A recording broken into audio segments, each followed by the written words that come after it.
एक साहब थे, काफी अमीर थे, अपना बंगला भी था, अपनी गाड़ी भी थी, अल्लाह पाक ने बहुत दिया था।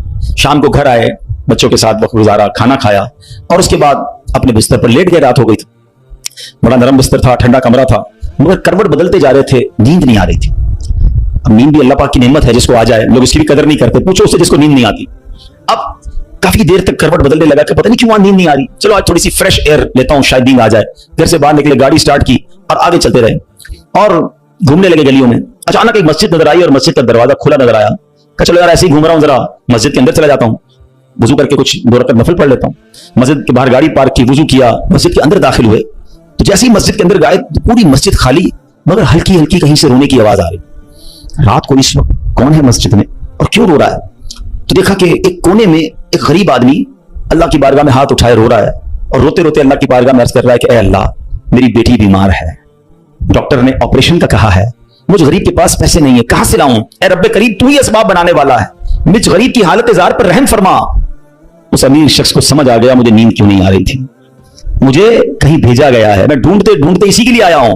अल्लाह अकबर। वो गरीब के पास गया, जेब में जितनी रकम थी निकाल कर उसके पेश कर दी कि भाई ये ले लो और मेरा ये कार्ड भी रख लो, कभी भी जरूरत पड़े तो मुझसे बात कर लेना। उस गरीब शख्स भी कैसा खुददार था, उसने कार्ड वापस दिया, कहा मुझे एड्रेस की जरूरत नहीं है, मेरे पास एक एड्रेस मौजूद है। तो कौन सा एड्रेस मौजूद है? बोला ये एड्रेस है ना, अल्लाह की बारगाह में आया, उसने तुम्हें भेज दिया, जब दोबारा जरूरत पड़ेगी तो भी इसी की बारगाह में आ जाऊंगा।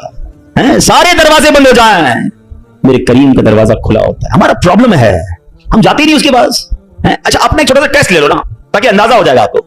कभी भी आपको बीमारी हो, पेट में दर्द हो, सर में दर्द हो, पांव में दर्द हो, चोट लग जाए, पहले कौन याद आता है?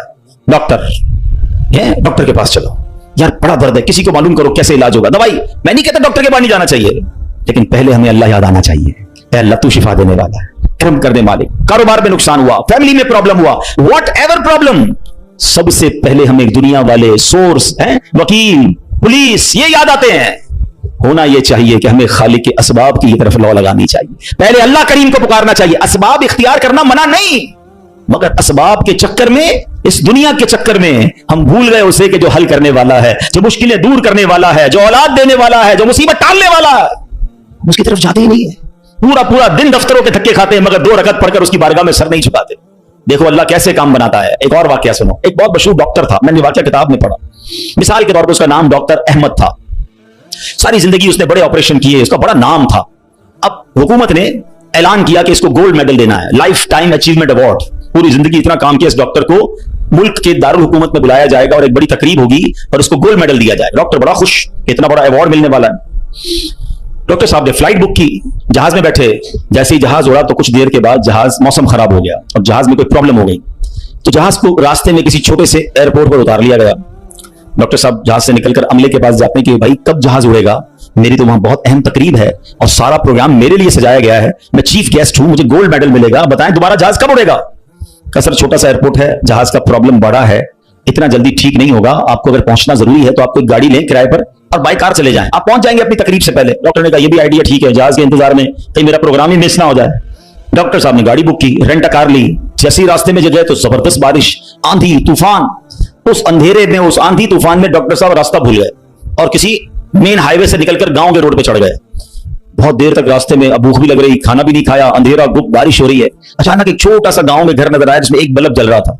डॉक्टर साहब ने कहा अब तो हालत ऐसी हो गई, दरवाजा खटखटाया, एक बूढ़ी औरत ने दरवाजा खोला। कब माँ जी कुछ खाने पीने को मिलेगा, बहुत बारिश हो रही, तब बेटा अंदर आ जाओ। वो अंदर चला गया, माँ जी ने बड़ी मोहब्बत से उसे पानी भी दिया, कुछ खाने को भी दिया। थोड़ी सांस में आई तो डॉक्टर ने देखा कि बराबर में बिस्तर पर एक नौजवान लेटा हुआ था। तो माँ जी ये कौन है? कहा बेटा मेरा बेटा है। क्या हो गया ऐसे? कहा इसको बहुत बड़ी बीमारी है। माँ जी इलाज क्यों नहीं करवाती? माँ जी कहती मैंने गांव के डॉक्टर को दिखाया है, डॉक्टर कहते हैं हमारे वतन में एक ही डॉक्टर है जिसका नाम डॉक्टर अहमद है, वही इसका इलाज कर सकता है। मगर बेटा मैं गरीब माँ हूं, मैं अपने बेटे को कहां से डॉक्टर अहमद के पास ले जाऊं? न पैसे हैं न किराया है, बस रोज अल्लाह से दुआ करती हूँ, अल्लाह तू कारसाज है, मेरे बेटे को शिफा दे दे या डॉक्टर अहमद के पास पहुंचा दे। डॉक्टर अहमद रोने लगा, कहता है माँ जी मैं ही डॉक्टर अहमद हूं और अल्लाह ने मुझे तेरे घर पे भेज दिया है। जहाज का खराब होना, छोटे एयरपोर्ट पर उतरना, रेंट कार लेना, रास्ता भूल जाना, किसी और घर पे न रुकना, उसी झोपड़ी के किनारे पर रुकना और उस घर में जाना और उस मरीज का इलाज करना। अब भी नहीं मानोगे, इन्नल्लाह अला कुल्ली शैइन कदीर, मेरा रब जो चाहे वो करने पर कादिर। बस हमारा भरोसा ही जाता है, हम समझते हैं दुनिया वाले साथ देंगे, हम समझते हैं दुनिया वाले मसला, अरे दुनिया वाले तो दुख ही दुख देते हैं। अपना प्रॉब्लम बताओ तो हंसते हैं, हमसे कहते फिक्र ना करो, दूसरों को बताते हैं देखो इसका ये मसला है, ये फलां काम के लिए आया था, है इतनी बड़ी बड़ी बातें करता है, इसका ये मसला है। हमारे मसले को एंजॉय करती है दुनिया, कौन साथ देता है आज? मगर जो हमारे ऐबों पर पर्दा डालने वाला, जो हमें बचपन से लेकर आज तक नवाजने वाला, जो हमारे गुनाह होने के बावजूद हमें अता करने वाला है, वो हमारा रब्बे करीम है। अरे जो हमारी मां से ज्यादा हमें चाहने वाला है, उसे क्यों नहीं पुकारते, उसकी तरफ तवज्जो क्यों नहीं करते? हालांकि उसकी रहमत तो उसके दरवाजे खुले हुए हैं, वो तो देना चाहता है, मगर काश जो तवज्जो रिक्वायर्ड है, जो दिल से दुआ मांगना है, वो अल्लाह मुझे और आपको नसीब फरमा दे। और फिर अल्लाह को पुकारे ना। मैंने कहा ना, गुनाहगारों का भी वो रब है, वो नेकों का रब तो है, वो गुनाहगारों को कैसे नवाजता है। एक और वाकया सुनो, उयूनुल हिकायात, ये बड़ी प्यारी किताब है मकतबतुल मदीना से, अगर आप इसे लेंगे तो इसमें बड़ी जबरदस्त वाकयात मौजूद हैं। माजरा यह है कि हजरत बिक्र बिन अब्दुल्ला फरमाते हैं कि पिछली कौमों में एक बहुत सरकश, गैर मुस्लिम और जालिम बादशाह था। वो अल्लाह पाक की नाफरमानी में हद से बड़ा हुआ था।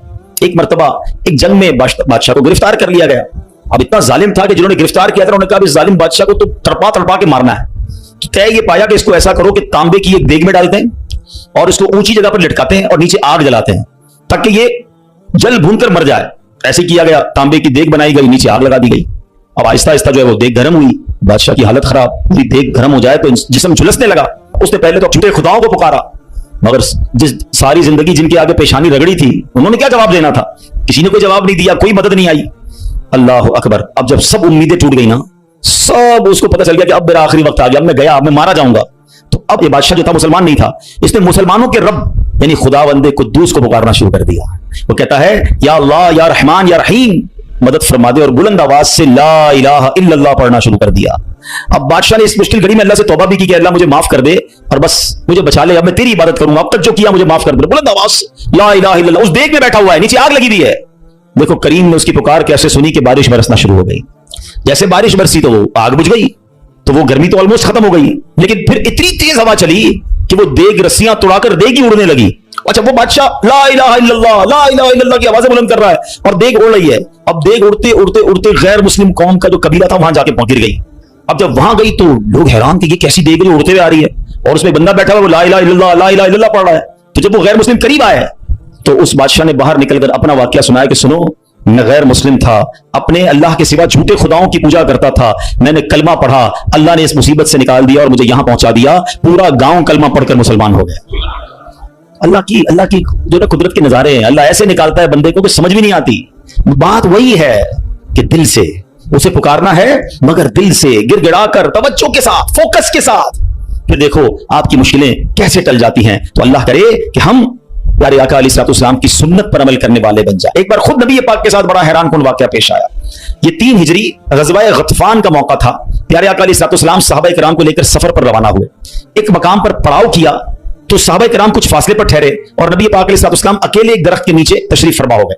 गैर मुस्लिम जो हर वक्त नबी पाक को मादअल्लाह नुकसान पहुंचाने की ट्राई करते रहते थे, प्लान करते रहते थे, उनमें से गैर मुस्लिम अचानक कहीं से आया, हाथ में नंगी तलवार, और नबी पाक अकेले, कोई उस वक्त सहाबा भी करीब नहीं थे। तो प्यारे आका अलैहिस्सलाम के बिल्कुल सामने आ गया और बड़े तकब्बुर के साथ, बड़े जिसको कर्रो फर के साथ कहता है, ए मोहम्मद सल्लल्लाहु अलैहि वसल्लम, अब बताइए आपको मुझसे कौन बचाएगा? आपके साथ तो कोई भी नहीं है, आप अकेले हैं, मेरे हाथ में तलवार है। अल्लाह अकबर। नबी पाक की तवज्जो अल्लाह की तरफ कैसी थी, आपने सिर्फ एक जुमला का, एक लफ्ज कहा, फरमाया अल्लाह। क्या क्या नाम है, दिल को कैसा सुकून नसीब होता है। मैं उसे पुकार रहा हूं जो मेरा खालिक है, जो मेरा मालिक है, जो मेरा परवरदिगार। पुकारा करो उसे, नाम लिया करो उसका, कहो अल्लाह अल्लाह अल्लाह अल्लाह, पुकारो उसे अल्लाह अल्लाह अल्लाह अल्लाह। हाय हाय हाय, नबी पाक की जबान से लफ्ज अल्लाह निकला, गैर मुस्लिम तो कांपने लग गया, तलवार उसके हाथ से छूट गई।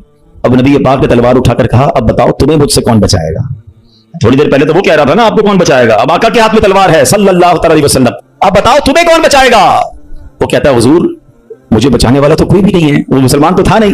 नबी पाक अलैहिस्सलाम ने उसकी बेकसी पर रहम फरमाया, उसे माफ कर दिया। आए हाय, नबी पाक के ऐसे आला इखलाक देखिए, वो कलमा पढ़कर मुसलमान हो गया। दुश्मन आ जाए तो चादर भी बिछा देते हैं, हम माफ करेंगे। जान लेने आया था, आका ने उसे माफ किया। हमारे मिजाज के खिलाफ बात करते, सारी जिंदगी दुश्मनी ले लेते, मुझे गाली दी, मुझे बुरा भला कहा, मुझे नुकसान पहुंचाया, कब तक बदले लेते रहोगे यार? हैं? नबी ये पाक के उम्मती हो तो माफ करना भी तो सीखो। आका अलैहिस्सलाम जानी दुश्मन को माफ कर देते, हम अपने भाई को माफ करने के लिए तैयार नहीं होते। नहीं मैं नहीं जाऊंगा भाई के घर, हम नहीं जाते फला रिश्तेदार के घर, हम नहीं बुलाते किसी को दावत में। छोटी छोटी बातें हैं, कभी दावत नहीं दी थी आपको इस वजह से, कभी सीधे मुंह बात नहीं कर सके, आपको वेलकम नहीं कर सके, आपको तोहफा नहीं भिजवाया, इतनी छोटी बात पर आपने रिश्तेदारियां खत्म कर दी। और एक तरफ कहते हो कि नबी ये पाक के उम्मती, आका के गुलाम। अच्छा नाते सबको याद हैं? याद करो ना, नबी ये पाक की सुन्नत पर तो अमल करो, किसी को तो माफ करो। बंदा कहता मैं बताता हूं, मुझे गाली दी है, अब मैं बताता हूं। वो एक गाली देता है, इधर से 7 गालियां जाती हैं। और सही बात यही है, जो कहते हैं मैं बताता हूं, वो वाकई बता देता है वो कौन है, उसके अंदर कितना गंद भरा हुआ है। अगर वो आपके साथ बुरा कर रहा है तो आपको किसने इजाजत दी है बुरा करने की? एक अजीब सा जुमला मशहूर कर दिया गया है कि जनाब हम शरीफ के साथ शरीफ हैं, बदमाश के साथ बदमाश हैं। मुझे आज तक समझ नहीं आया कौन सा बटन लगा हुआ है आपके अंदर भाई। शरीफ के साथ शरीफ होते हो, बदमाश आता है, आप भी बदमाश बन जाते हो, तो फिर तो आप भी बदमाश हुए ना भाई। शरीफ आदमी शरीफ के साथ शरीफ होता है, बदमाश के साथ भी शरीफ होता है, तभी तो बदमाश की इस्लाह होगी ना। मुसलमान हुआ ना ये शख्स, नबी पाक ने माफ कर दिया। तो खुदारा आका की सुन्नत को अदा करें, और जैसी भी मुश्किल, जितनी बड़ी मुश्किल हो, आप बस दुआ करें, अल्लाह को पुकारें, अल्लाह को याद करें, तवज्जो अल्लाह की तरफ जाए। अच्छा एक और चीज, एक और टेस्ट करते हैं। कोई नुकसान हो गया है, कोई तकलीफ हो गया, आप हमारी हम जिस जनरेशन के, मैं जिस जनरेशन का हूं, शायद अब तो ऐसा नहीं है, जो बुजुर्ग बैठे उनसे पूछें कि हमारी माएं या हमारी नानी दादी बच्चे को सुलाती थी तो जिक्रुल्लाह करके सुलाती थी, हैं? आमीना बीबी के गुलशन में कैसे पढ़ती थी? आमीना बीबी के गुलशन में आई है ताजा बहार, पढ़ते हैं सल्लल्लाहु वसल्लम आज दरो दीवार, नबी जी अल्लाह अल्लाह अल्लाह ला इलाहा हो अल्लाह अल्लाह अल्लाह ला। रात बच्चे को सुला रहे हैं तो जिक्र इलाही हो रहा है, नाते सुनाई जा रही हैं, बच्चे को कुछ लग जाए तो हस्बी अल्लाह या अल्लाह खैर है। अब तो अजीब अजीब बातें हैं। रात को मोबाइल पकड़ा दिया हाथ में, गाना देखते हुए, म्यूजिक देखते हुए, कार्टून देखते हुए, अब्बा भी सो रहा है, बच्चा भी सो रहा है।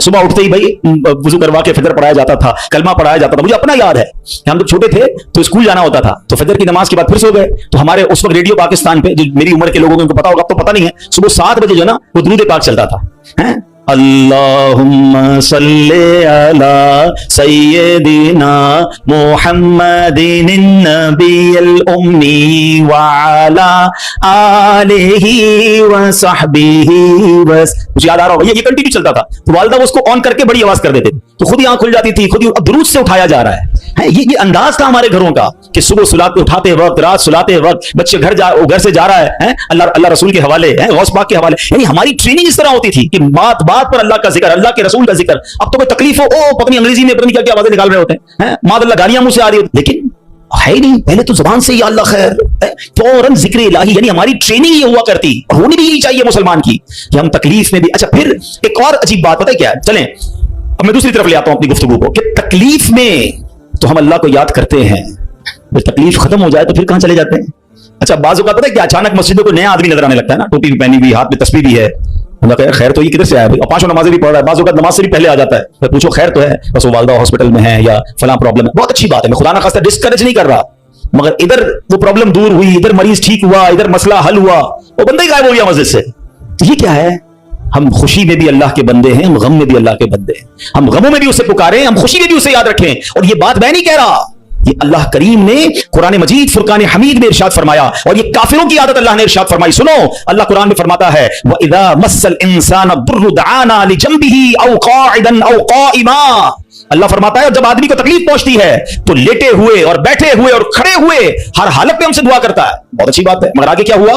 अल्लाह फरमाता है फिर जब हम उसकी तकलीफ दूर कर देते हैं तो यूं चल देता है गोया कभी किसी तकलीफ के पहुंचने पर हमें पुकारा ही नहीं था, याद ही नहीं रहता अल्लाह का घर। सच बताओ ऐसा हम नहीं करते? प्रॉब्लम हो तो घर में कुरान खानी कराओ, दुरूद पाक का खत्म करवाओ, इमाम साहब के पास चलते हैं, दुआ करवाते हैं, जरा मस्जिद में दुआ करवानी है। अरे भाई दुआ कर दी, तुम्हारा मसला हल हो गया, गए किधर? ये अल्लाह पाक से क्या ताल्लुक बना रहे हो? ऐसा ना करें। देखिए आप अपने अपने अंदाज में समझें, मैं बिना तमसील समझा रहा हूं। कोई बंदा वो है जो आपसे जब मिलता है अपने मतलब के लिए मिलता है, बल्कि ऐसे भी लोग होते हैं जब बातें समझ आ जाती है यार कोई काम ही लेकर आया होगा, इसका कोई मसला अटका है ना तो आज चेहरा दिखाया है, तो उस बंदे की क्या इज्जत होती है आपके पास। और एक बंदा है जो रोज मिलता है, मोहब्बत करता है आपसे आपके पास आके बैठता है, कभी कभी मसला भी बयान कर देता है, लेकिन मसला ना भी हो तो आपके पास जरूर आता है, वो दोस्त होता है ना, फर्क है ना, एक मतलब के वक्त तुम्हारे पास आता है, एक रोज तुम्हारे साथ पास आता है। अब बिला तमसील समझो, जो मतलब के वक्त अल्लाह की बारगाह में जा रहा है, जो किसी मुश्किल के वक्त तो रब के पास जाता है, और जैसे ही रब अपने कर्म से मुश्किल आसान कर दे वो गायब हो जाता है। तो ऐसा ना किया करो, अल्लाह के घर में आया करो, मस्जिदों में बैठा करो, नमाजों की पाबंदी किया करो और अल्लाह को हर हाल में पुकारा करो। फिर देखो वो रब करीम आपकी कैसी कैसी मुश्किलें आसान फरमाएगा। और हमारे असलाफ तो किस तरह अल्लाह को गम में याद किया करते। अल्लाह अकबर। एक बार बड़ा खूबसूरत वाकया, फिर इंशाल्लाह अपना बयान में खत्म करता हूं। अबुल हसन सिरी सकती रहमतुल्लाहि अलैह का वाकया। आपकी खिदमत में एक मतलब आपकी पड़ोसन आई और अर्ज करती है कि अबुल हसन, रात मेरे बच्चे को सिपाही उठाकर ले गए और उसे बड़ी तकलीफ देंगे, आप कुछ कीजिए, मेरे बेटे के लिए सिफारिश कीजिए। और उस पड़ोसन की फरियाद सुनकर सैयदना अबुल हसन ने क्या किया, जानमाज बिछाई या खड़े हुए और खुशू के साथ नमाज शुरू कर दी। अब पड़ोसन कह रही मैं इनसे सिफारिश कराने आई हूं, बच्चा मेरा जेल में है, पता नहीं कितनी पिटाई करेंगे उसकी, और ये हजरत नमाज पढ़ने लग गए। अच्छा, नमाज भी आपने बड़ी तवील ना, मजेदार खुशू से पढ़ रहे हैं। अच्छा, जब काफी देर हो गई ना तो वो औरत कहती है हजरत जल्दी करें, मेरे बच्चे को कैद में डाला हुआ है वो और उसकी तकलीफ पहुंचाएंगे। आपने जल्दी नहीं किया, आपने सुकून से नमाज पढ़ी और जब नमाज से सलाम फेरा ना तो कहा मेरी बहन, तुम्हारा ही तो मामला हल करवा रहा था, तुम्हारा मसला ही तो हल कर रहा था। अभी आपने कहा तो पड़ोसन भागती हुई, उसकी बच्ची भागती गई, अम्मी घर आ जाए, भाई आ गया वापस, बेटा घर आ गया। आपने कहा मैं वही तो मसला हल कर रहा था, जिधर से हाल होना है उधर आपने रुजू कर लिया। ये तरीका बता दिया हमें। प्रॉब्लम होना वजू करें और 2 रकात सलातुल हाजात पढ़ें। हाँ, अल्लाह के पास, या अल्लाह तेरी बारगाह में आ गया हूं, जो प्रॉब्लम है, आपकी रिपोर्ट गलत आ गई है, आपकी डॉक्टर कहता है प्रॉब्लम है, आपको जनाब कोई कर्जे का मसला आ गया है, कोई भी प्रॉब्लम, माल खराब हो गया है, 2 रकात पढ़े। किसी के पास पहले ना जाओ, पहले अल्लाह के पास। अल्लाह भेजेगा आपको, अल्लाह आपके पास रास्ते बनाएगा। आप इंशाअल्लाह नमाज पढ़ें, अल्लाह को पुकारें, आपको इंशाअल्लाह ऐसा रास्ता सुझाई देगा कि काम सारे सीधे हो जाएंगे। हम पहले कहीं और जाते हैं, हम रब के पास क्यों नहीं जाते? हम सब के पास जाते हैं, हम रब के पास नहीं जाते। हम सब पर भरोसा करते हैं, हम रब पर भरोसा नहीं करते। आज के इस बयान में एक बात सीख कर जाना है कि मेरी मुश्किलों को हल करने वाला कौन है। जोर से बोलो ना, एक बार और बोलो। परेशानी दूर करने वाला कौन है? बीमारी दूर करने वाला कौन है? मुसीबत टालने वाला कौन है? मुझे इज्जत देने वाला कौन है? मुझे जिल्लत से बचाने वाला कौन है? मुझे दुश्मनों से बचाने वाला कौन है? मेरे गमों को दूर करने वाला कौन है? मेरी बेकरारी को दूर करने वाला कौन है? दिल में चैन डालने वाला कौन है? अरे मुझे अपने घर काबे को दिखाने वाला कौन है? मुझे हज पर बुलाने वाला कौन है? मुझे मदीने की हाजिरी का शरफ देने वाला कौन है? मुझे अपने महबूब का सच्चा आशिक बनाने वाला कौन है? मुझे गुनाहों के दलदल से निकालकर नेकियों के रास्ते पर चलाने वाला कौन है? और सुनो, इंशाअल्लाह मुझे जन्नत में भेजने वाला कौन है?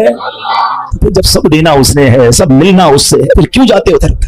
उसका दर थाम लो, उससे मोहब्बत करो, उस पर यकीन करो और उससे पुकारो।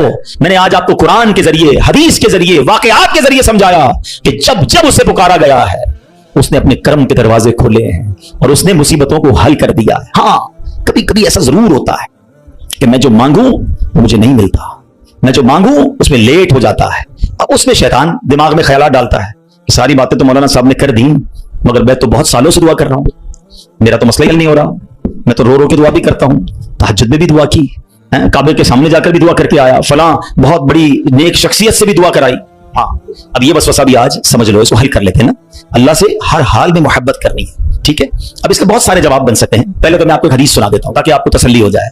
हदीस पाक में आता है जिसका मजमून है कि जब कोई फाजिर, फासिक, गुनाहगार, काफिर अल्लाह को पुकारता है ना तो अल्लाह फरिश्तों को फरमाता है इसका काम जल्दी कर दो, मुझे इसकी आवाज पसंद नहीं आ रही है।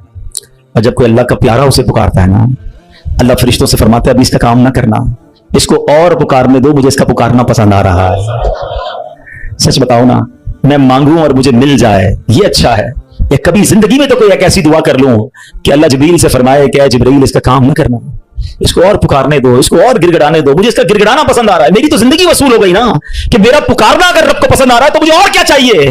वो पंजाबी शायर कहते थे जे सोना मेरे दुख में राजी, मैं सुख नू चुल्ले पावा, फिर मुझे करना क्या है सुख को अगर मेरा मालिक मेरे दुख में राजी है। अरे रब राजी है तो सब राजी है। पहले तो ये यकीन लाओ ना अपने अंदर। फिर दूसरी बात, चलो लॉजिकली एक तो हदीस सुना दी, ताखीर में वावेला ना किया करो, क्या मालूम तुम्हारे लिए अल्लाह की तरफ से कुछ और इससे अच्छा लिखा हो।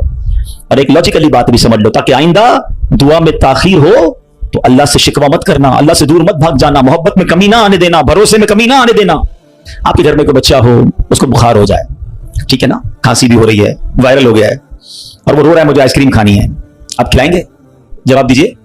अच्छा, वो क्या ठंडा पानी जूस पीना है, पिलाएंगे? अच्छा, वो रोने लग जाए, खूब रोए, जिद करे, आप एक दोस्त भी बराबर में बैठा हो, यार कैसे जालिम बाप हो, आपका बच्चा रो रहा है, खिला दो ना आइसक्रीम, जूस पिला दो, क्या जाता है? क्या जवाब दोगे? दोस्त के कहने पे पिला दोगे? आप कहेंगे भाई मैं इसका वालिद हूं, मुझे पता है कि मुझे कब इसको क्या देना है, ऐसा ही है ना। तुम वालिद हो, तुम्हें पता है बच्चे को कब क्या देना है। मेरे मालिक को नहीं पता कब मुझे क्या देना है। मैं रो रहा हूं नहीं दे रहा, मैं गिड़गिड़ा रहा हूं नहीं दे रहा, मैं इल्तिजा कर रहा हूं नहीं दे रहा। अरे मान लो ना कि अगर वो नहीं दे रहा तो यही मेरे लिए बेहतर है। जिस दिन यकीन आ गया ना तुम्हें, फिर दुआ का मजा ही और होगा, फिर अल्लाह की मोहब्बत का अंदाज ही और होगा। काम हो जाए तब भी या अल्लाह तेरा शुक्र, काम नहीं हो तब भी या अल्लाह तेरा शुक्र। एक साहब थे, काफी अमीर थे, अपना बंगला भी था, अपनी गाड़ी भी थी, अल्लाह पाक ने बहुत दिया था। शाम को घर आए, बच्चों के साथ वक्त गुजारा, खाना खाया और उसके बाद अपने बिस्तर पर लेट गए। रात हो गई थी, बड़ा नरम बिस्तर था, ठंडा कमरा था, मगर करवट बदलते जा रहे थे, नींद नहीं आ रही थी। अब नींद भी अल्लाह पाक की नेमत है, जिसको आ जाए, लोग इसकी भी कदर नहीं करते। पूछो उससे जिसको नींद नहीं आती। अब काफी देर तक करवट बदलने लगा कि पता नहीं क्यों नींद नहीं आ रही, चलो आज थोड़ी सी फ्रेश एयर लेता हूं, शायद नींद आ जाए। घर से बाहर निकले, गाड़ी स्टार्ट की और आगे चलते रहे और घूमने लगे गलियों में। अचानक एक मस्जिद नजर आई और मस्जिद का दरवाजा खुला नजर आया। कहा चलो यार ऐसे ही घूम रहा हूं, जरा मस्जिद के अंदर चला जाता हूं, वजू करके कुछ 2 रकात नफल पढ़ लेता हूं। मस्जिद के बाहर गाड़ी पार्क की, वजू किया, मस्जिद के अंदर दाखिल हुए तो जैसे ही मस्जिद के अंदर गए तो पूरी मस्जिद खाली, मगर हल्की हल्की कहीं से रोने की आवाज आ रही। रात को इस वक्त कौन है मस्जिद में और क्यों रो रहा है? तो देखा कि एक कोने में एक गरीब आदमी अल्लाह की बारगाह में हाथ उठाए रो रहा है और रोते रोते अल्लाह की बारगाह में अर्ज कर रहा है कि ए अल्लाह, मेरी बेटी बीमार है, डॉक्टर ने ऑपरेशन का कहा है, मुझ गरीब के पास पैसे नहीं है, कहां से लाऊं? ए रब्बे करीब, तू ही असबाब बनाने वाला है, मुझ गरीब की हालत जार पर रहम फरमा। उस अमीर शख्स को समझ आ गया मुझे नींद क्यों नहीं आ रही थी, मुझे कहीं भेजा गया है, मैं ढूंढते ढूंढते इसी के लिए आया हूं। अल्लाह अकबर। वो गरीब के पास गया, जेब में जितनी रकम थी निकाल कर उसके पेश कर दी कि भाई ये ले लो और मेरा ये कार्ड भी रख लो, कभी भी जरूरत पड़े तो मुझसे बात कर लेना। उस गरीब शख्स भी कैसा खुददार था, उसने कार्ड वापस दिया, कहा मुझे एड्रेस की जरूरत नहीं है, मेरे पास एक एड्रेस मौजूद है। तो कौन सा एड्रेस मौजूद है? बोले ये एड्रेस है ना, अल्लाह की बारगाह में आया, उसने तुम्हें भेज दिया, जब दोबारा जरूरत पड़ेगी तो भी इसी की बारगाह में आ जाऊंगा। सारे दरवाजे बंद हो जाए, मेरे करीम का दरवाजा खुला होता है। हमारा प्रॉब्लम है, हम जाते ही नहीं उसके पास। अच्छा, अपना एक छोटा सा टेस्ट ले लो ना, ताकि अंदाजा हो जाएगा आपको। कभी भी आपको बीमारी हो, पेट में दर्द हो, सर में दर्द हो, पांव में दर्द हो, चोट लग जाए, पहले कौन याद आता है? डॉक्टर। डॉक्टर के पास चलो, यार बड़ा दर्द है, किसी को मालूम करो कैसे इलाज होगा, दवाई। मैं नहीं कहता डॉक्टर के पास नहीं जाना चाहिए, लेकिन पहले हमें अल्लाह याद आना चाहिए। ए अल्लाह, तू शिफा देने वाला है, कर्म कर दे मालिक। कारोबार में नुकसान हुआ, फैमिली में प्रॉब्लम हुआ, वॉट एवर प्रॉब्लम, सबसे पहले हमें दुनिया वाले, सोर्स हैं, वकील, पुलिस, ये याद आते हैं। होना यह चाहिए कि हमें खालिक के असबाब की तरफ लौ लगानी चाहिए, पहले अल्लाह करीम को पुकारना चाहिए। असबाब इख्तियार करना मना नहीं, मगर असबाब के चक्कर में, इस दुनिया के चक्कर में हम भूल गए उसे कि जो हल करने वाला है, जो मुश्किलें दूर करने वाला है, जो औलाद देने वाला है, जो मुसीबत टालने वाला है, उसकी तरफ जाते ही नहीं है। पूरा पूरा दिन दफ्तरों के धक्के खाते हैं, मगर 2 रकअत पढ़कर उसकी बारगाह में सर नहीं झुकाते। देखो अल्लाह कैसे काम बनाता है। एक और वाकया सुनो। एक बहुत मशहूर डॉक्टर था, मैंने वाकया किताब में पढ़ा। मिसाल के तौर पर उसका नाम डॉक्टर अहमद था। सारी जिंदगी उसने बड़े ऑपरेशन किए, उसका बड़ा नाम था। अब हुकूमत ने ऐलान किया कि इसको गोल्ड मेडल देना है, लाइफ टाइम अचीवमेंट अवार्ड। पूरी जिंदगी इतना काम किया इस डॉक्टर को, मुल्क के दारुल हुकूमत में बुलाया जाएगा और एक बड़ी तकरीब होगी और उसको गोल्ड मेडल दिया जाएगा। डॉक्टर बड़ा खुश, इतना बड़ा अवार्ड मिलने वाला है। डॉक्टर साहब ने फ्लाइट बुक की, जहाज में बैठे, जैसे ही जहाज उड़ा तो कुछ देर के बाद जहाज, मौसम खराब हो गया और जहाज में कोई प्रॉब्लम हो गई, तो जहाज को रास्ते में किसी छोटे से एयरपोर्ट पर उतार लिया गया। डॉक्टर साहब जहाज से निकलकर अमले के पास जाते हैं कि भाई कब जहाज उड़ेगा, मेरी तो वहां बहुत अहम तकरीब है और सारा प्रोग्राम मेरे लिए सजाया गया है, मैं चीफ गेस्ट हूं, मुझे गोल्ड मेडल मिलेगा, बताएं दोबारा जहाज कब उड़ेगा? का सर छोटा सा एयरपोर्ट है, जहाज का प्रॉब्लम बड़ा है, इतना जल्दी ठीक नहीं होगा, आपको अगर पहुंचना जरूरी है तो आप कोई गाड़ी लें किराए पर और बाई कार चले जाएं, आप पहुंच जाएंगे अपनी तकरीब से पहले। डॉक्टर ने कहा यह भी आइडिया ठीक है, जहाज के इंतजार में कहीं मेरा प्रोग्राम ही मिस ना हो जाए। डॉक्टर साहब ने गाड़ी बुक की, रेंट अ कार ली। जैसे ही रास्ते में गए तो जबरदस्त बारिश, आंधी तूफान। उस अंधेरे में, उस आंधी तूफान में डॉक्टर साहब रास्ता भूल गए और किसी मेन हाईवे से निकलकर गांव के रोड पे चढ़ गए। बहुत देर तक रास्ते में, अब भूख भी लग रही, खाना भी नहीं खाया, अंधेरा, गुप्त, बारिश हो रही है। अचानक एक छोटा सा गांव में घर नजर आया जिसमें एक बल्ब जल रहा था। डॉक्टर साहब ने कहा अब तो हालत ऐसी हो गई, दरवाजा खटखटाया। एक बूढ़ी औरत ने दरवाजा खोला, कब माँ जी कुछ खाने पीने को मिलेगा, बहुत बारिश हो रही, तब बेटा अंदर आ जाओ। वो अंदर चला गया, माँ जी ने बड़ी मोहब्बत से उसे पानी भी दिया, कुछ खाने को भी दिया। थोड़ी सांस में आई तो डॉक्टर ने देखा कि बराबर में बिस्तर पर एक नौजवान लेटा हुआ था। तो माँ जी ये कौन है? कहा बेटा मेरा बेटा है। क्या हो गया इसे? कहा इसको बहुत बड़ी बीमारी है। माँ जी इलाज क्यों नहीं करवाती? माँ जी कहती मैंने गांव के डॉक्टर को दिखाया है, डॉक्टर कहते हैं हमारे वतन में एक ही डॉक्टर है जिसका नाम डॉक्टर अहमद है, वही इसका इलाज कर सकता है। मगर बेटा मैं गरीब माँ हूं, मैं अपने बेटे को कहां से डॉक्टर अहमद के पास ले जाऊं? न पैसे हैं न किराया है, बस रोज अल्लाह से दुआ करती हूँ, अल्लाह तू कारसाज है, मेरे बेटे को शिफा दे दे या डॉक्टर अहमद के पास पहुंचा दे। डॉक्टर अहमद रोने लगा, कहता है माँ जी मैं ही डॉक्टर अहमद हूं और अल्लाह ने मुझे तेरे घर पे भेज दिया है। जहाज का खराब होना, छोटे एयरपोर्ट पर उतरना, रेंट कार लेना, रास्ता भूल जाना, किसी और घर पे न रुकना, उसी झोपड़ी के किनारे पर रुकना और उस घर में जाना और उस मरीज का इलाज करना। अब भी नहीं मानोगे, इन्नल्लाह अला कुल्ली शैइन कदीर, मेरा रब जो चाहे वो करने पर कादिर। बस हमारा भरोसा ही जाता है। हम समझते हैं दुनिया वाले साथ देंगे, हम समझते हैं दुनिया वाले मसला, अरे दुनिया वाले तो दुख ही दुख देते हैं। अपना प्रॉब्लम बताओ तो हंसते हैं, हमसे कहते फिक्र ना करो, दूसरों को बताते हैं देखो इसका ये मसला है, ये फलां काम के लिए आया था, है इतनी बड़ी बड़ी बातें करता है, इसका ये मसला है। हमारे मसले को एंजॉय करती है दुनिया, कौन साथ देता है आज? मगर जो हमारे ऐबों पर पर्दा डालने वाला, जो हमें बचपन से लेकर आज तक नवाजने वाला, जो हमारे गुनाह होने के बावजूद हमें अता करने वाला है, वो हमारा रब्बे करीब है। अरे जो हमारी मां से ज्यादा हमें चाहने वाला है, उसे क्यों नहीं पुकारते, उसकी तरफ तवज्जो क्यों नहीं करते? हालांकि उसकी रहमत तो उसके दरवाजे खुले हुए हैं, वो तो देना चाहता है। मगर काश जो तवज्जो रिक्वायर्ड है, जो दिल से दुआ मांगना है, वो अल्लाह मुझे और आपको नसीब फरमा दे। और फिर अल्लाह को पुकारे ना। मैंने कहा ना, गुनाहगारों का भी वो रब है, वो नेकों का रब तो है, वो गुनाहगारों को कैसे नवाजता है। एक और वाकया सुनो, उयूनुल हिकायात, ये बड़ी प्यारी किताब है मकतबतुल मदीना से, अगर आप इसे लेंगे तो इसमें बड़ी जबरदस्त वाकयात मौजूद हैं। माजरा यह है कि हजरत बिक्र बिन अब्दुल्ला फरमाते हैं कि पिछली कौमों में एक बहुत सरकश, गैर मुस्लिम और जालिम बादशाह था। वो अल्लाह पाक की नाफरमानी में हद से बड़ा हुआ था। एक मर्तबा एक जंग में बादशाह को गिरफ्तार कर लिया गया। अब इतना जालिम था कि जिन्होंने गिरफ्तार किया था उन्होंने कहा इस जालिम बादशाह को तो तड़पा तड़पा के मारना है।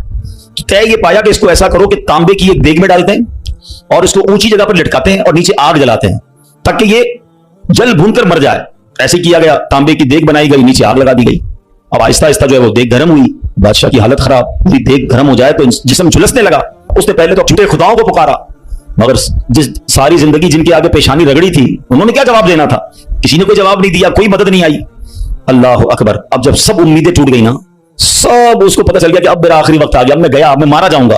तो अब ये बादशाह जो था मुसलमान नहीं था, इसने मुसलमानों के रब यानी खुदावंदे कुद्दूस को पुकारना शुरू कर दिया। वो कहता है या अल्लाह या रहमान या रहीम, मदद फरमा दे, और बुलंद आवाज से ला इलाहा इल्लल्लाह पढ़ना शुरू कर दिया।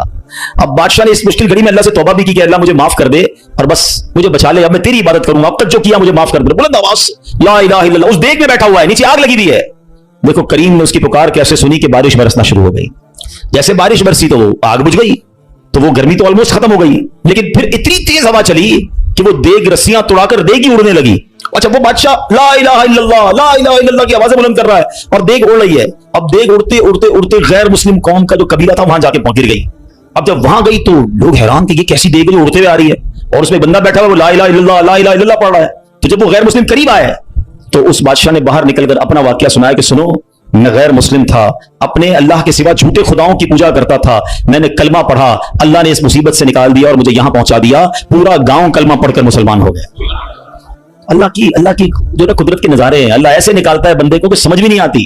बात वही है कि दिल से उसे पुकारना है, मगर दिल से गिड़गिड़ाकर तवज्जो के साथ, फोकस के साथ, फिर देखो आपकी मुश्किलें कैसे टल जाती हैं। तो अल्लाह करे कि हम प्यारे आका अलैहिस्सलाम की सुन्नत पर अमल करने वाले बन जाए। एक बार खुद नबी पाक के साथ बड़ा हैरान कुन वाकया पेश आया। ये 3 हिजरी ग़ज़वा गतफान का मौका था। प्यारे आका अलैहिस्सलाम सहाबा किराम को लेकर सफर पर रवाना हुए।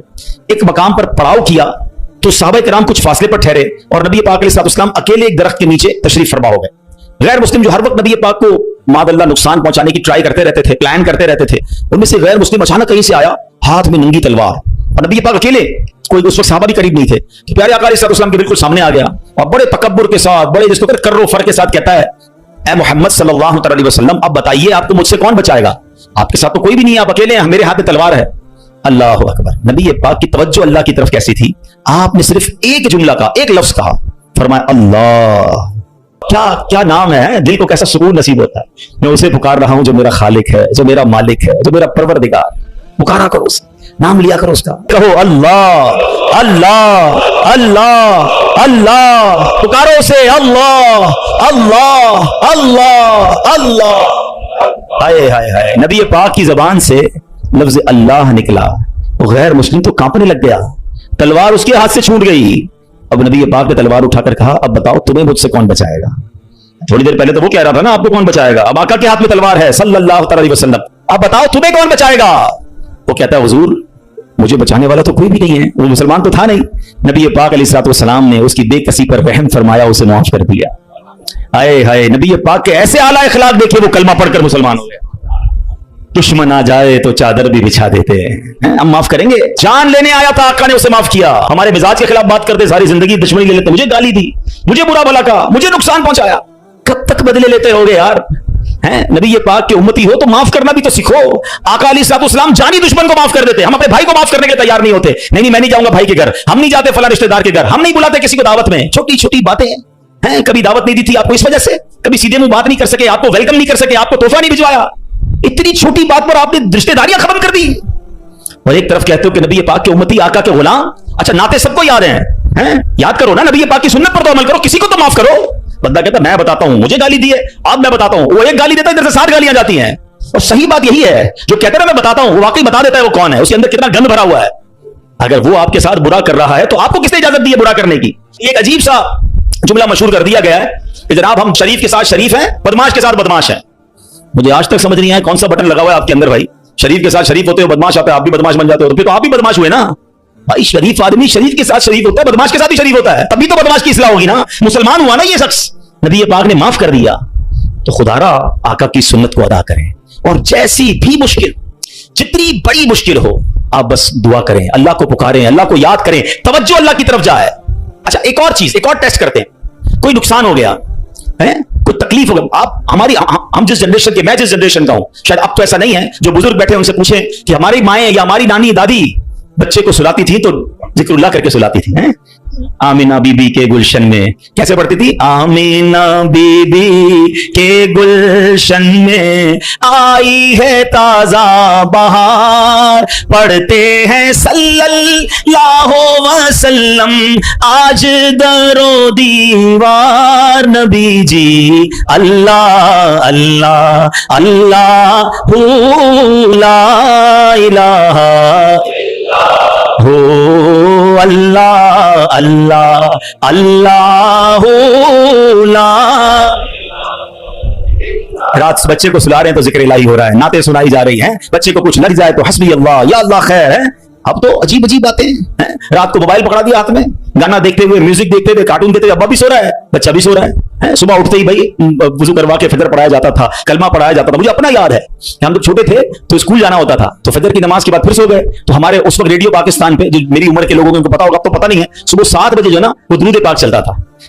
अल्लाहुम्मा सल्ली अला सय्यिदिना मुहम्मदिन नबियल उम्मी व अला आलिहि व सहबिहि बस। मुझे याद आ रहा होगा ये कंटिन्यू चलता था, तो वालिदा वो उसको ऑन करके बड़ी आवाज कर देते थे, तो खुद ही आंख खुल जाती थी, खुद ही दुरूद से उठाया जा रहा है। ये अंदाज था हमारे घरों का कि सुबह सुलाते उठाते वक्त, रात सुलाते वक्त, बच्चे घर से जा रहा है, अल्लाह रसूल के हवाले, गौस पाक के हवाले। यानी हमारी ट्रेनिंग इस तरह होती थी कि बात बात पर अल्लाह का जिक्र, अल्लाह के रसूल का जिक्र। अब तो कोई तकलीफ हो, ओ पता नहीं अंग्रेजी में पता नहीं क्या क्या आवाजें निकाल रहे होते हैं, मादल्ला गालियां मुंह से आ रही होती, लेकिन है नहीं, पहले तो जुबान से या अल्लाह खैर, फौरन जिक्र इलाही। यानी हमारी ट्रेनिंग ये हुआ करती, और होनी भी यही चाहिए मुसलमान की, कि हम तकलीफ में भी। अच्छा फिर एक और अजीब बात पता है क्या है, चलें अब मैं दूसरी तरफ ले आता हूं अपनी गुफ्तगू को, कि तकलीफ में तो हम अल्लाह को याद करते हैं, जब तकलीफ खत्म हो जाए तो फिर कहां चले जाते हैं?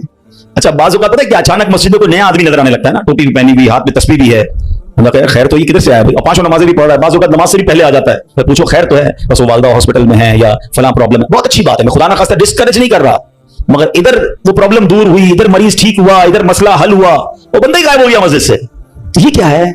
हम खुशी में भी अल्लाह के बंदे हैं, हम गम में भी अल्लाह के बंदे हैं, हम गमों में भी उसे पुकारें, हम खुशी में भी उसे याद रखें। और ये बात मैं नहीं कह रहा, ये अल्लाह करीम ने कुरान मजीद फुरकान हमीद में इरशाद फरमाया, और ये काफिरों की आदत अल्लाह ने इरशाद फरमाई। सुनो, अल्लाह कुरान में फरमाता है, व इज़ा मस्सल इंसान दुर्रु दआना लिजंबिही औ काइदन औ काइमा। अल्लाह फरमाता है जब आदमी को तकलीफ पहुंचती है तो लेटे हुए और बैठे हुए और खड़े हुए हर हालत में हमसे दुआ करता है। बहुत अच्छी बात है, मगर आगे क्या हुआ? अल्लाह फरमाता है फिर जब हम उसकी तकलीफ दूर कर देते हैं तो यूं चल देता है गोया कभी किसी तकलीफ के पहुंचने पर हमें पुकारा ही नहीं था, याद ही नहीं रहता अल्लाह का घर। सच बताओ ऐसा हम नहीं करते? प्रॉब्लम हो तो घर में कुरान खानी कराओ, दुरूद पाक का खत्म करवाओ, इमाम साहब के पास चलते हैं, दुआ करवाते हैं, जरा मस्जिद में दुआ करवानी है। अरे भाई दुआ कर दी, तुम्हारा मसला हल हो गया, गए किधर? ये अल्लाह पाक से क्या ताल्लुक बना रहे हो? ऐसा ना करें।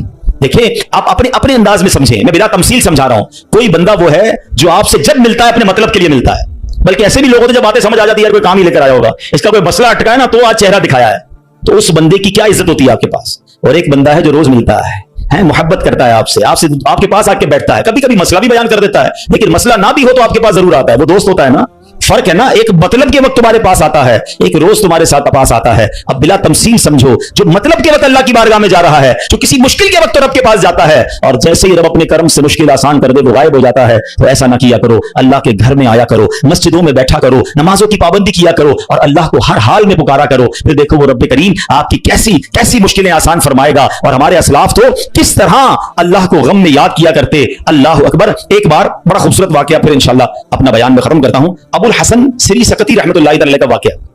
आपकी खिदमत में एक मतलब आपकी पड़ोसन आई और अर्ज करती है कि अबुल हसन, रात मेरे बच्चे को सिपाही उठाकर ले गए और उसे बड़ी तकलीफ देंगे, आप कुछ कीजिए, मेरे बेटे के लिए सिफारिश कीजिए। और उस पड़ोसन की फरियाद सुनकर सैयदना अबुल हसन ने क्या किया, जानमाज बिछाई या खड़े हुए और खुशू खुशू के साथ नमाज शुरू कर दी। अब पड़ोसन कह रही, मैं इनसे सिफारिश कराने नहीं हूं, बच्चा मेरा जेल में है, पता नहीं कितनी पिटाई करेंगे उसकी, और ये हजरत नमाज पढ़ने लग गए। अच्छा, नमाज भी आपने बड़ी तवील ना, मजेदार खुशू खुशू से पढ़ रहे हैं। अच्छा, जब काफी देर हो गई ना तो वो औरत कहती है, हजरत जल्दी करें, मेरे बच्चे को कैद में डाला हुआ है वो, और उसकी तकलीफ पहुंचाएंगे। आपने जल्दी नहीं किया, आपने सुकून से नमाज पढ़ी, और जब नमाज से सलाम फेरा ना तो कहा, मेरी बहन, तुम्हारा ही तो मामला हल करवा रहा था, तुम्हारा मसला ही तो हल कर रहा था। अभी आपने कहा तो पड़ोसन भागती हुई, उसकी बच्ची भागती गई, अम्मी घर आ जाए, भाई आ गया वापस, बेटा घर आ गया। आपने कहा, मैं वही तो मसला हल कर रहा था, जिधर से हाल होना है उधर आपने रुजू कर लिया। ये तरीका बता दिया हमें। प्रॉब्लम होना वुजू करें और 2 रकअत सलातुल हाजात पढ़ें। हाँ, अल्लाह के पास, या अल्लाह तेरी बारगाह में आ गया हूं, जो प्रॉब्लम है, आपकी रिपोर्ट गलत आ गई है, आपकी डॉक्टर कहता है प्रॉब्लम है, आपको जनाब कोई कर्जे का मसला आ गया है, कोई भी प्रॉब्लम, माल खराब हो गया है, 2 रकअत पढ़े। किसी के पास पहले ना जाओ, पहले अल्लाह के पास। अल्लाह भेजेगा आपको, अल्लाह आपके पास रास्ते बनाएगा। आप इंशाअल्लाह नमाज पढ़ें, अल्लाह को पुकारें, आपको इंशाअल्लाह ऐसा रास्ता सुझाई देगा कि काम सारे सीधे हो जाएंगे। हम पहले कहीं और जाते हैं, हम रब के पास क्यों नहीं जाते? हम सब के पास जाते हैं, हम रब के पास नहीं जाते। हम सब पर भरोसा करते हैं, हम रब पर भरोसा नहीं करते। आज के इस बयान में एक बात सीख कर जाना है कि मेरी मुश्किलों को हल करने वाला कौन है। जोर से बोलो ना, एक बार और बोलो। परेशानी दूर करने वाला कौन है? बीमारी दूर करने वाला कौन है? मुसीबत टालने वाला कौन है? मुझे इज्जत देने वाला कौन है? मुझे जिल्लत से बचाने वाला कौन है? मुझे दुश्मनों से बचाने वाला कौन है? मेरे गमों को दूर करने वाला कौन है? मेरी बेकरारी को दूर करने वाला कौन है? दिल में चैन डालने वाला कौन है? अरे मुझे अपने घर काबे को दिखाने वाला कौन है? मुझे हज पर बुलाने वाला कौन है? मुझे मदीने की हाजिरी का शरफ देने वाला कौन है? मुझे अपने महबूब का सच्चा आशिक बनाने वाला कौन है? मुझे गुनाहों के दलदल से निकालकर नेकियों के रास्ते पर चलाने वाला कौन है? और सुनो, इंशाअल्लाह मुझे जन्नत में भेजने वाला कौन है?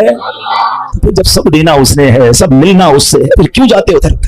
उसका दर थाम लो, उससे मोहब्बत करो, उस पर यकीन करो और उससे पुकारो। मैंने आज आपको कुरान के जरिए, हदीस के जरिए, वाकयात के जरिए समझाया कि जब जब उसे पुकारा गया है उसने अपने कर्म के दरवाजे खोले हैं और उसने मुसीबतों को हल कर दिया है। हाँ, कभी कभी ऐसा जरूर होता है कि मैं जो मांगू मुझे नहीं मिलता, मैं जो मांगू उसमें लेट हो जाता है। अब उसमें शैतान दिमाग में ख्यालात डालता है कि सारी बातें तो मौलाना साहब ने कर दी, मगर मैं तो बहुत सालों से दुआ कर रहा हूं, मेरा तो मसला ही हल नहीं हो रहा। मैं तो रो रो के दुआ भी करता हूं, तहज्जुद में भी दुआ की, काबे के सामने जाकर भी दुआ करके आया, फलां बहुत बड़ी नेक शख्सियत से भी दुआ कराई। हाँ, अब ये वसवसा भी आज समझ लो, इसको हल कर लेते हैं ना। अल्लाह से हर हाल में मोहब्बत करनी है, ठीक है। अब इसके बहुत सारे जवाब बन सकते हैं। पहले तो मैं आपको एक हदीस सुना देता हूं ताकि आपको तसल्ली हो जाए। हदीस पाक में आता है जिसका मजमून है कि जब कोई फाजिर, फासिक, गुनाहगार, काफिर अल्लाह को पुकारता है ना तो अल्लाह फरिश्तों को फरमाता है इसका काम जल्दी कर दो, मुझे इसकी आवाज पसंद नहीं आ रही है। और जब कोई अल्लाह का प्यारा उसे पुकारता है ना, अल्लाह फरिश्तों से फरमाता है अभी इसका काम ना करना, इसको और पुकारने दो, मुझे इसका पुकारना पसंद आ रहा है। सच बताओ ना, मैं मांगू और मुझे मिल जाए ये अच्छा है, या कभी जिंदगी में तो कोई एक ऐसी दुआ कर लूं कि अल्लाह जिब्रील से फरमाए कि जिब्रील इसका काम ना करना, इसको और पुकारने दो, इसको और गिड़गिड़ाने दो, मुझे इसका गिड़गिड़ाना पसंद आ रहा है। मेरी तो जिंदगी वसूल हो गई ना कि मेरा पुकारना अगर रब को पसंद आ रहा है तो मुझे और क्या चाहिए। वो पंजाबी शायर कहते थे, जे सोना मेरे दुख में राजी, मैं सुख नू चुल्ले पावा, फिर मुझे करना क्या है सुख को अगर मेरा मालिक मेरे दुख में राजी है। अरे रब राजी है तो सब राजी है। पहले तो ये यकीन लाओ ना अपने अंदर। फिर दूसरी बात, चलो लॉजिकली एक तो हदीस सुना दी, ताखीर में वावेला ना किया करो, क्या मालूम तुम्हारे लिए अल्लाह की तरफ से कुछ और इससे अच्छा लिखा हो। और एक लॉजिकली बात भी समझ लो ताकि आइंदा दुआ में ताखीर हो तो अल्लाह से शिकवा मत करना, अल्लाह से दूर मत भाग जाना, मोहब्बत में कमी ना आने देना, भरोसे में कमी ना आने देना। आपके घर में कोई बच्चा हो, उसको बुखार हो जाए, ठीक है ना, खांसी भी हो रही है, वायरल हो गया है और वो रो रहा है मुझे आइसक्रीम खानी है, आप खिलाएंगे? जवाब दीजिए। अच्छा, वो क्या ठंडा पानी जूस पीना है, पिलाएंगे? अच्छा, वो रोने लग जाए, खूब रोए, जिद करे, आप एक दोस्त भी बराबर में बैठा हो, यार कैसे जालिम बाप हो, आपका बच्चा रो रहा है, खिला दो ना आइसक्रीम, जूस पिला दो, क्या जाता है? क्या जवाब दोगे? दोस्त के कहने पे पिला दोगे? आप कहेंगे भाई मैं इसका वालिद हूं, मुझे पता है कि मुझे कब इसको क्या देना है, ऐसा ही है ना? तुम वालिद हो, तुम्हें पता है बच्चे को कब क्या देना है। मेरे मालिक को नहीं पता कब मुझे क्या देना है। मैं रो रहा हूं नहीं दे रहा, मैं गिड़गिड़ा रहा हूं नहीं दे रहा, मैं इल्तिजा कर रहा हूं नहीं दे रहा। अरे मान लो ना कि अगर वो नहीं दे रहा तो यही मेरे लिए बेहतर है। जिस दिन यकीन आ गया ना तुम्हें, फिर दुआ का मजा ही और होगा, फिर अल्लाह की मोहब्बत का अंदाज ही और होगा। काम हो जाए तब भी या अल्लाह तेरा शुक्र, काम नहीं हो तब भी या अल्लाह तेरा शुक्र।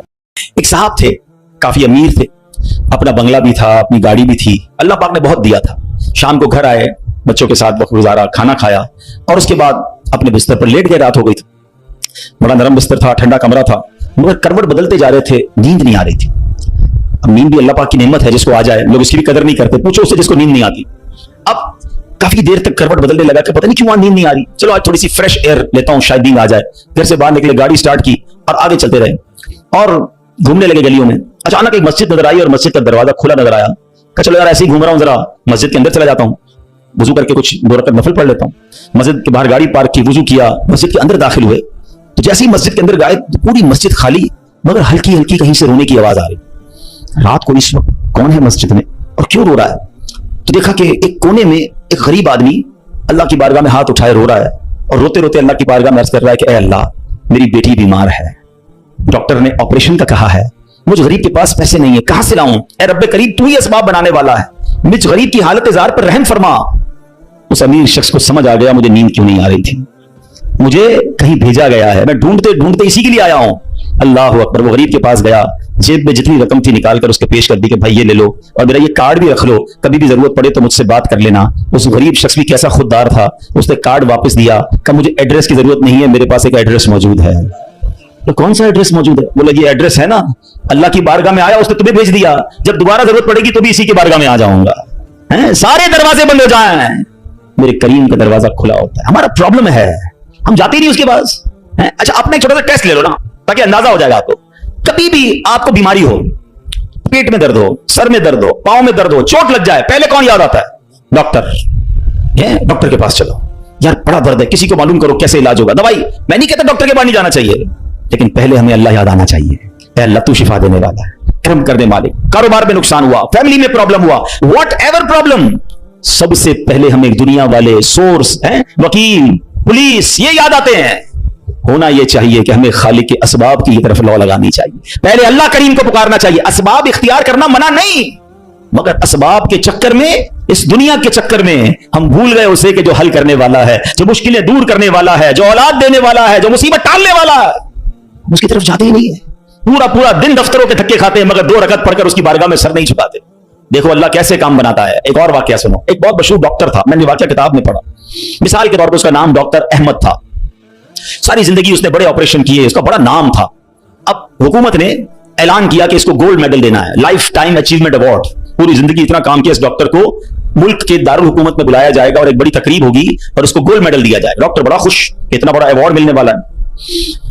डॉक्टर साहब ने फ्लाइट बुक की, जहाज में बैठे, जैसे ही जहाज उड़ा तो कुछ देर के बाद जहाज, मौसम खराब हो गया और जहाज में कोई प्रॉब्लम हो गई, तो जहाज को रास्ते में किसी छोटे से एयरपोर्ट पर उतार लिया गया।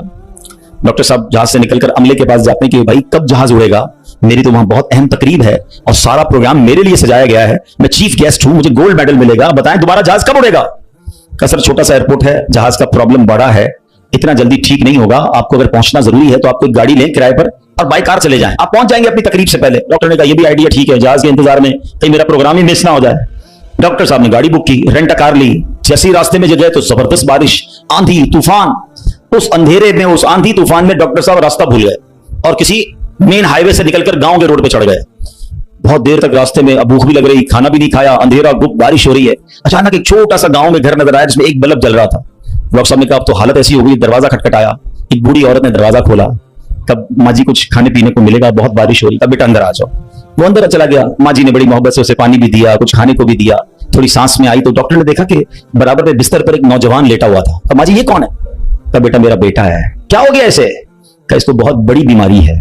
माँ जी इलाज क्यों नहीं करवाती?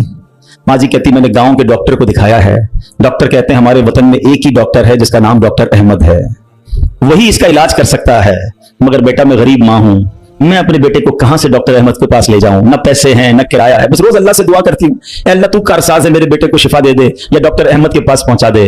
डॉक्टर अहमद रोने लगा, कहता है माँ जी मैं ही डॉक्टर अहमद हूं और अल्लाह ने मुझे तेरे घर पे भेज दिया है। जहाज का खराब होना, छोटे एयरपोर्ट पर उतरना, रेंट कार लेना, रास्ता भूल जाना, किसी और घर पे न रुकना, उसी झोपड़ी के किनारे पर रुकना और उस घर में जाना और उस मरीज का इलाज करना, अब भी नहीं मानोगे। इन्नल्लाह अला कुल्ली शैइन कदीर, मेरा रब जो चाहे वो करने पर कादिर। बस हमारा भरोसा ही जाता है। हम समझते हैं दुनिया वाले साथ देंगे, हम समझते हैं दुनिया वाले मसला, अरे दुनिया वाले तो दुख ही दुख देते हैं। अपना प्रॉब्लम बताओ तो हंसते हैं, हमसे कहते फिक्र ना करो, दूसरों को बताते हैं देखो इसका ये मसला है, ये फलां